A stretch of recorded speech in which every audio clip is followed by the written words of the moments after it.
Warpugs, I invite you, step back with me.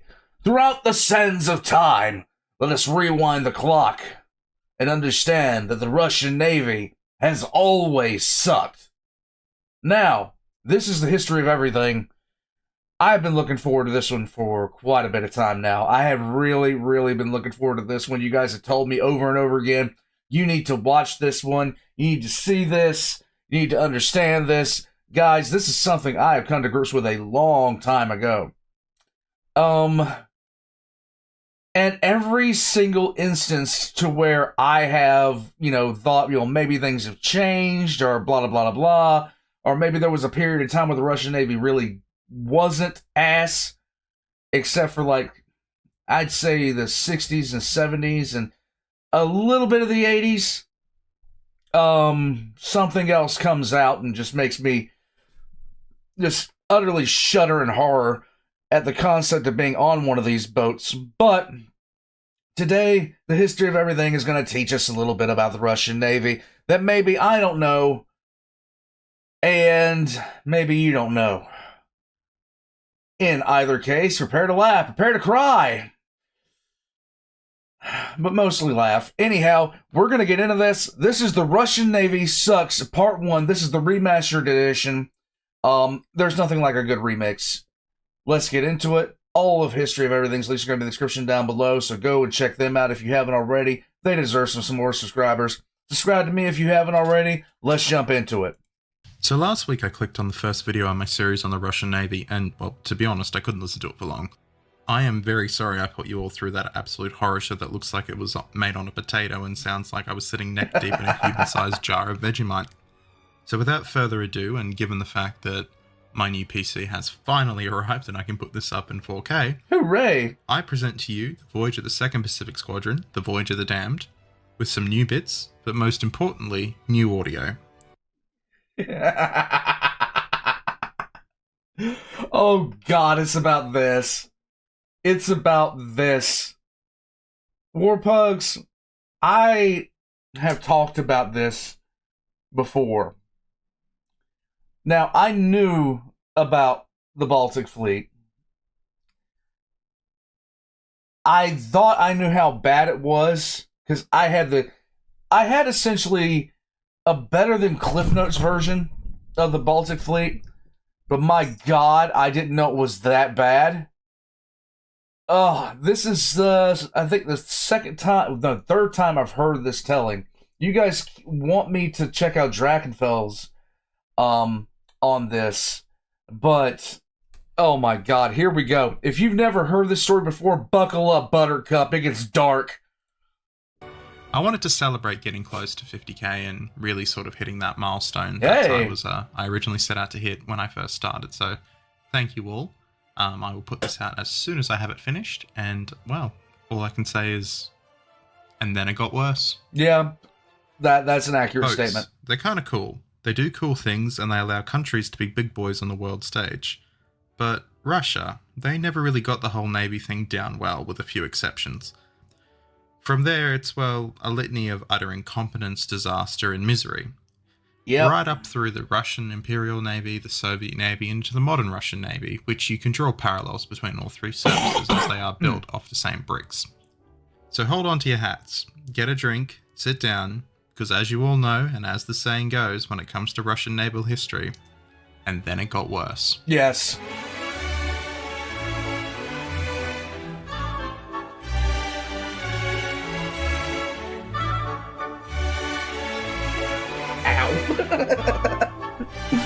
Well, you got up here. I don't want to hear it. Imagine, if you will, your countrymen have been attacked. They are under siege in the far-off Port Arthur, and only you, in Europe, can sail to their rescue. The brave Variag fought valiantly, ambushed by a superior force, and has been lost. But you must get there quickly, because without your help, it is all going to go wrong. This is the exact position that the Russian Baltic Fleet found itself in during the Russo-Japanese War in October 1904. The Tsar had sent Admiral Makarov, a very capable officer and quite possibly the best admiral Russia had ever produced, to the Far East. That is a good-looking beard you have there, sir. And he began to turn things around very, very quickly. However, he was decapitated when the Petropavlovsk hit a mine. Bit morbid. Guys, I want you to also understand, this was against Japan. And Japan was... If you went to Japan about 50 years prior to this, they were essentially still, for the most part, a medieval cult, a completely medieval culture. Their modernization programs brought it up to this standard so quickly, and the Russians were fighting essentially, yes, like they were essentially fighting people who their parents had never seen this technology before, and they were using it to fight a war. Enter stage right Admiral Zinoy Petrovich Rozhesvensky, also known by his nickname Mad Dog. A man who I feel so sorry for that I want to give him a hug at about 73 pints of vodka. Yeah. Under Rozhesvensky's command, a large fleet was accumulated in St. Petersburg and the surrounding naval bases for a voyage to the Far East with the intention of smashing the Japanese fleet, pushing into Port Arthur, and winning the war with a resounding Ruhu, Russia numero uno. This was going to be about as clear and decisive a victory as the Imperial Russian Navy's even more mentally unstable successor, its campaign in the Black Sea against Ukraine. But ignoring that, Russian ships at the time had a short range.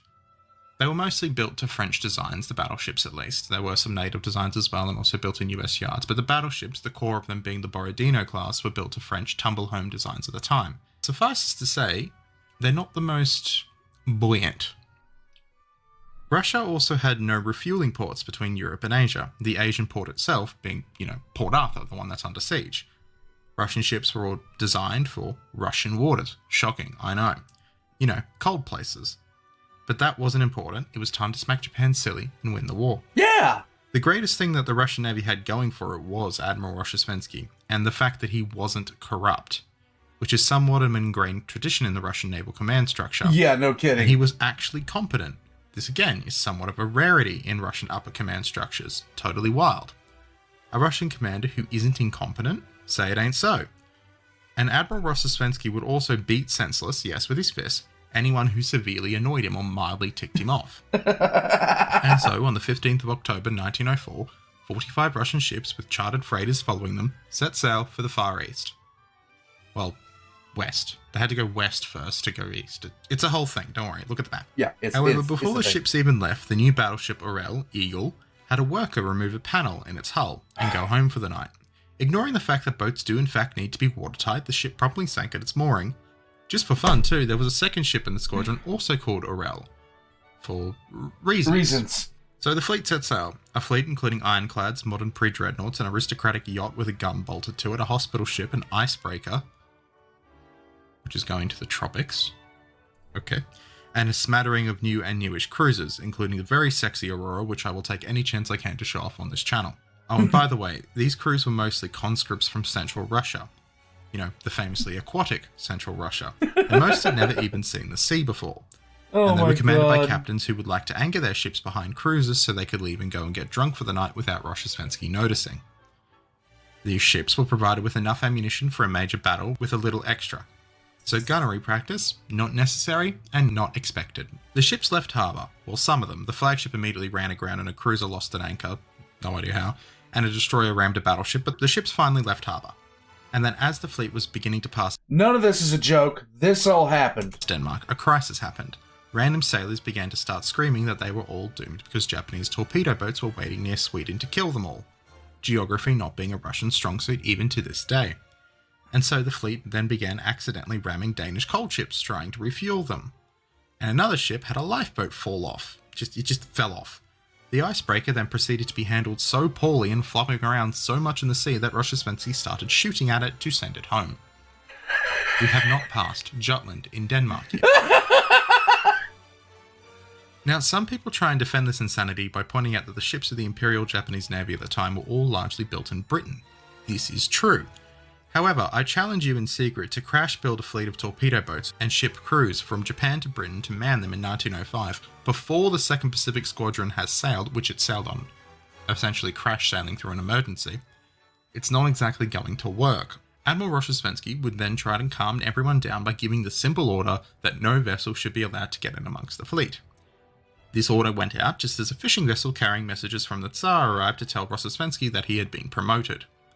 None of the warships, who the majority of which started shooting at said fishing boat, came close to hitting it, and the fishing boat's captain, reportedly, wasn't aware he was being shot at. The repair ship Kamchatka proceeded to declare she was being attacked on all sides by 8 torpedo boats. Kamchatka. Remember that name. Nobody else saw them. Kamchatka proceeded to say, "Oh, they went away because we turned." Because famously, small boats stop attacking you if you turn away. Maybe the Black Sea Fleet should try that. More on Kamchatka later. The fleet began to close in on Dogger Bank, and then it finally happened. Torpedo boats. The fleet immediately turned to fire, all guns blazing, shells raining from the heavens with multiple ships reporting that they had been torpedoed, and their crewmen laying on the deck preparing for the ships to sink. Crewmen ran around the decks, fighting off boarders, firing pistols and swinging their swords. The battleships at last damaged 4 of their targets, and they even sank one. Victory was finally at hand. At last, the Variag and the defeats in the east would be finally avenged. However, 2 of the damaged targets were the Aurora and the Dmitry Donskoy, decidedly not Japanese, and the rest were British trawlers from Hull.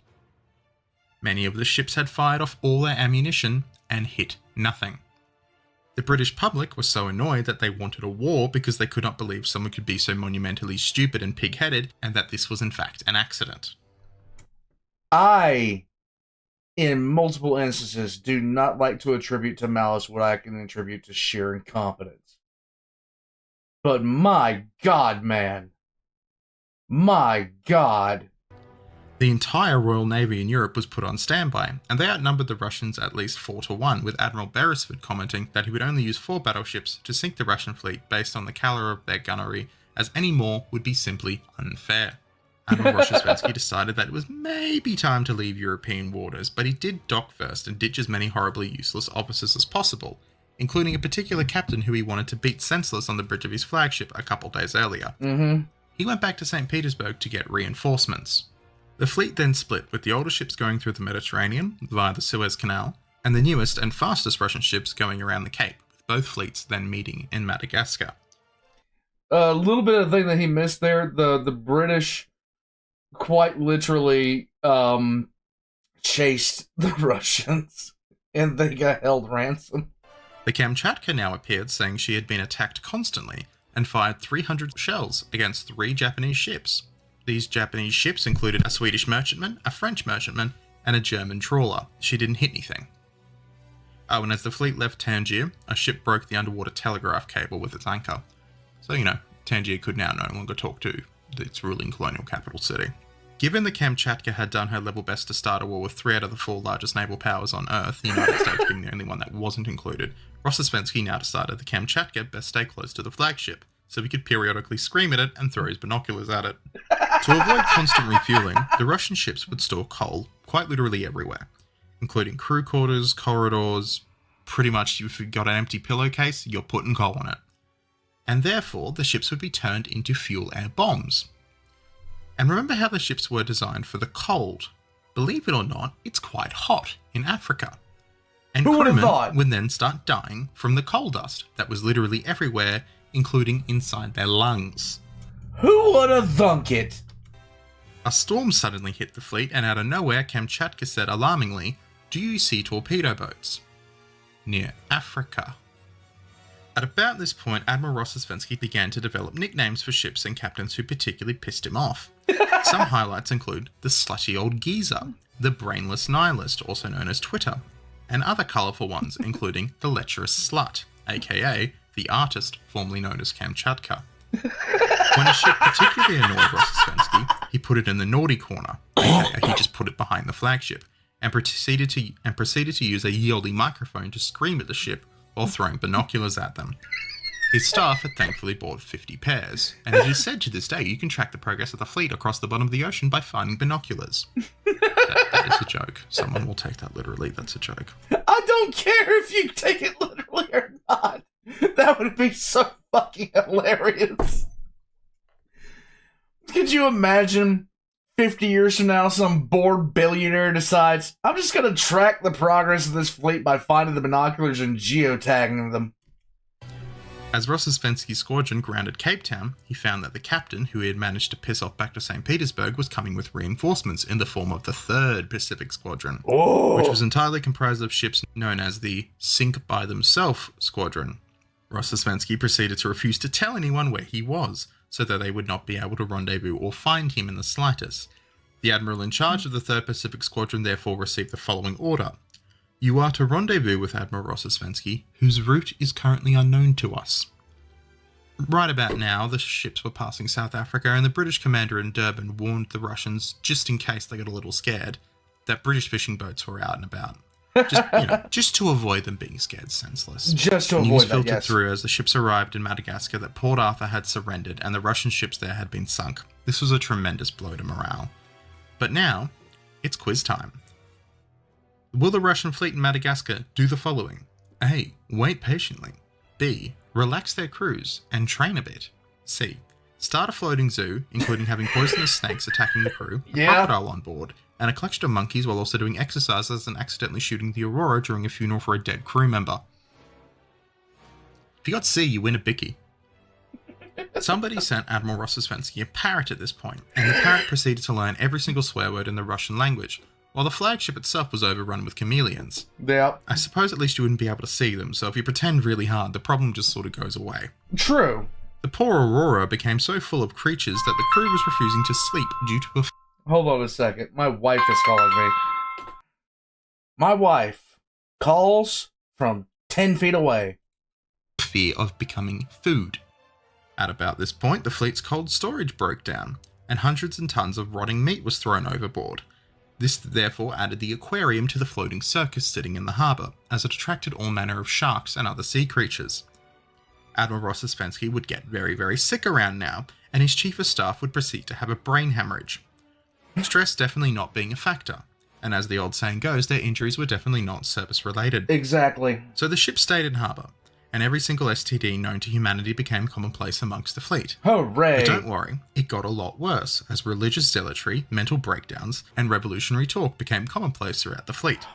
One crew member proceeded to start walking around the decks naked, asking everyone if they feared death in his best Davy Jones impression, albeit with less tentacles. Rossosvensky would recover. Somehow, mentally he's probably gone at this point. Yes. But he discovered that many of his officers were absolutely off their faces on opium and other hard drugs, Madagascar being the core of this trade at the time. It is unknown whether this addiction improved their performance or not, the bar being. Somebody please explain that last music video to me. I know of its existence. It was shared to me when it first became known about, and I have never recovered from it. In fact, incredibly low. Finally, a supply ship arrived with ammunition. And never mind, it's 12,000 winter boots and coats. Yay! In Madagascar. Yay! Things were starting to get a little out of hand at this point on Aurora, who somehow undertook a competent boat race with her lifeboats.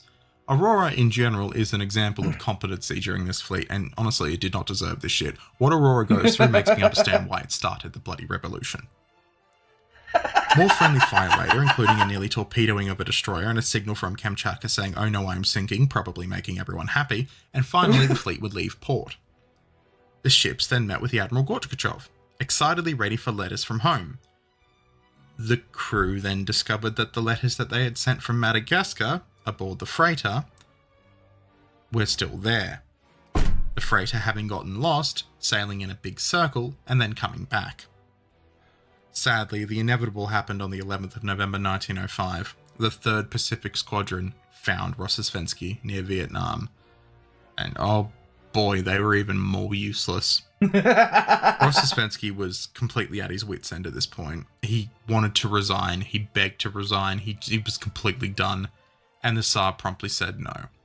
To the Tsar's credit, this was a doomed endeavour, and Rossosvensky was quite literally the one chance they had of even surviving, so I understand why he said no. Oh, God. The ships then sailed north together for battle with the Japanese, and promptly were absolutely slaughtered. 5,045 dead, 803 injured, 6,016 captured, 6 battleships sunk, 1 coastal battleship sunk, 14 other ships sunk, 2 battleships captured, 2 coastal battleships captured, 1 destroyer captured, 6 ships disarmed, and much, much more damage throughout the fleet. Some ships would escape, taking shelter in the Philippines, controlled by the United States at the time, and some of these captured ships and sunk ships would actually be put back into Japanese service throughout the First World War. Mm-hmm. The Variag that I mentioned earlier ended back up in Japanese service, and then it was actually sold back to the Russians, quite interestingly, but never made it back due to the revolution. To their credit, some ships would fight incredibly hard, and they put up such a stiff resistance against almost unbeatable odds that, as I mentioned, they were able to get away. But the reality was that any hope of victory was so far gone it's not even funny. In 1906, Rossosvenski faced a court-martial for the disaster, along with each of his surviving battleship commanders. Some of these commanders were sentenced to prison, and some to a firing for either losing the battle or surrendering on the high seas to the Japanese. Rossosvenski, wounded and rendered unconscious for most of the battle, was naturally reluctant to accept responsibility for the fiasco. Right. But yet again, proving his immense character, Rossosvenski defended his subordinate commanders, who in many cases did not deserve the defense, and maintained total responsibility for the action, pleading guilty to losing the battle, and opening himself up to the firing squad. Right. The Tsar would commute the captain's death sentences in a show of mercy. Rossosvenski would later pass away from a heart attack on the 14th of April, 1909, not even 10 years after the battle. It isn't known exactly what caused his heart attack, but I would take a bet on any day of the week that he would have lived longer if he did not have to go through this complete comedy of errors. Yeah. And if you think this is a one-off in history, oh boy do I have news for you. See the attached playlist that this will be going into. Oh god. The issues that face the 2nd Pacific Squadron are endemic of the Russian Navy, the Soviet Navy, and the Navy of the Russian Federation. And this is something that a lot of people, including my detractors, don't seem to understand. You can point out similar comedies of errors that have occurred in Western navies, such as the British Navy's HMS Captain, the Thresher, the Scorpion, all of these issues happening in the US Navy. But you have to go decades and decades and decades back to find them. This fiasco happened in 1905. Mm-hmm. The Moskva was not in 1905. No. The Loshiak was not in 1905. No. The K-19 was not in 1905. There are so many errors. There's so many screw-ups. The Kuznetsov was not in 1905. The brutal honesty is, the Russian Navy fucking sucks. Thank you again for your support on my way to reaching 50,000 subscribers. I hope this upload goes a ways to remedying the original, and I thank you all for watching the original, because I'm not going to lie, I probably wouldn't have watched it with how bad that audio was, and I made it, so I can't thank you all enough. It's been an absolutely wild ride, and I'm glad I was able to put this out in 4K and nice views. Thank you again to my Patreons. You guys are pretty damn amazing, and I really just can't thank you enough. Like, comment, subscribe, join the Discord, don't break the rules or I will ban you myself, because... and I will catch you next time. As always, shout out to all of you. Thank you so much. One thing that happened that he didn't mention, which I think bears some statement. The Admiral had been captured by the Japanese. And when he was unconscious, when he woke up, he realized he'd been captured. And he asked one question. Was the Kamcha still afloat? And he was told that it sunk, and he promptly began thanking God. Warpugs, the Russian Navy is horrible. It has been horrible. It continues to be horrible. What more can you say? And to anybody that doesn't think that this is the case, my God, I have news for you. This sort of things, the sort of stories, not even stories, the facts of the matter, like maintenance logs, everything else, after action reports that you get from some of these ships in the Russian Navy, if this happened on a United States ship, the captain would be off that boat in a heartbeat, and they would never be allowed to command again. In fact, most of the officers would be off that boat in a heartbeat. Like, there is no excuse for this.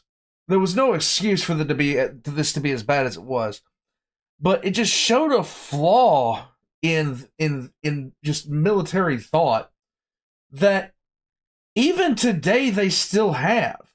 Even today they still have.